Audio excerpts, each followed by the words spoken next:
আজকে কথা বলবো থাইল্যান্ডের একটি বিখ্যাত আম নিয়ে, যার চাষ বিভিন্ন দেশে শুরু হয়েছে বাণিজ্যিকভাবে, আর ছাদে খুব সহজেই করা যায়।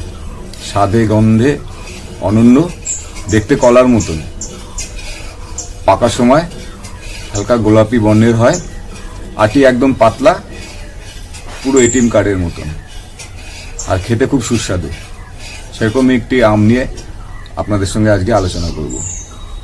নমস্কার, আপনারা দেখছেন গার্ডেন ভিউ টিপস চ্যানেল, সঙ্গে আমি রাজু।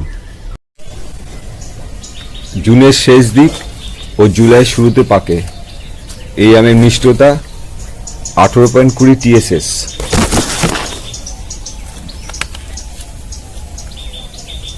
আমটির আকার, রং, স্বাদ ও মিষ্টতার কারণে বিভিন্ন দেশে রপ্তানি হচ্ছে।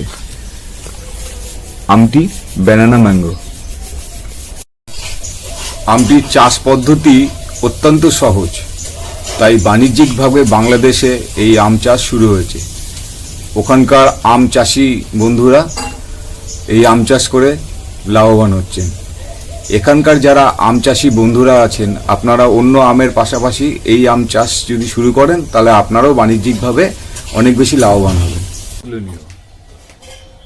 পরিপক্ক একটি আমের ওজন 350 থেকে 450 গ্রাম পর্যন্ত হয়। জুনের শেষ এবং জুলাইয়ের শুরুর দিকে এই আমটি পাকে।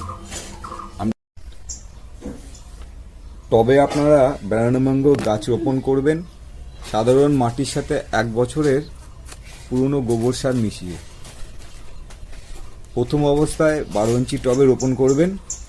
টবের গাছ লাগানোর ক্ষেত্রে গাছের হাইটের নির্বাচন কিন্তু গুরুত্বপূর্ণ। আপনারা খুব লম্বা হাইটের গাছ কিন্তু রোপণ করবেন না। 2.5 থেকে 3 ফুট হাইটের গাছ টবের জন্য সবচাইতে ভালো।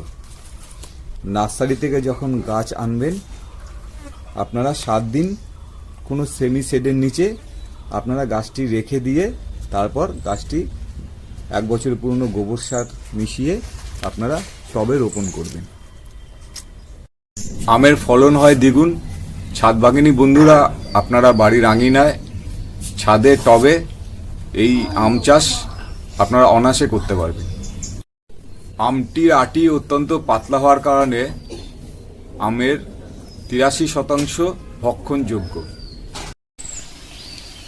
আমি আমার এই টবের গাছে রাসায়নিক সার খুব সামান্য পরিমাণে ব্যবহার করি। আমি চেষ্টা করি যে অর্গানিকভাবে গাছে সার প্রয়োগ করা, কারণ রাসায়নিক সারের হয়তো খুব তাড়াতাড়ি রেজাল্ট হয়, কিন্তু এর একটা মারাত্মক প্রভাব এই টবের গাছে পড়ে। এই যে আমার এই কিং অফ চাকাপাত, আমের সাইজটা অনেকটা বড় হয়েছে। এখন কালারটা পার্পেলের মতন, পার্পেল কালার। যখন আরও বড় হবে তখন লাল হয়ে যাবে। আমার সমস্ত এই গাছে আমি জৈব সার ব্যবহার করি। আমি ভিডিওর মাধ্যমে আমি যে সমস্ত জৈব সার আমার এই গাছে ব্যবহার করি, সেই সমস্ত ভিডিওর মাধ্যমে আপনাদের সামনে আমি তুলে ধরব। আমার এই সমস্ত গাছ যত দেখছেন, এখানে প্রচুর গাছ আছে, সবই আমি জৈবভাবে চাষ করি।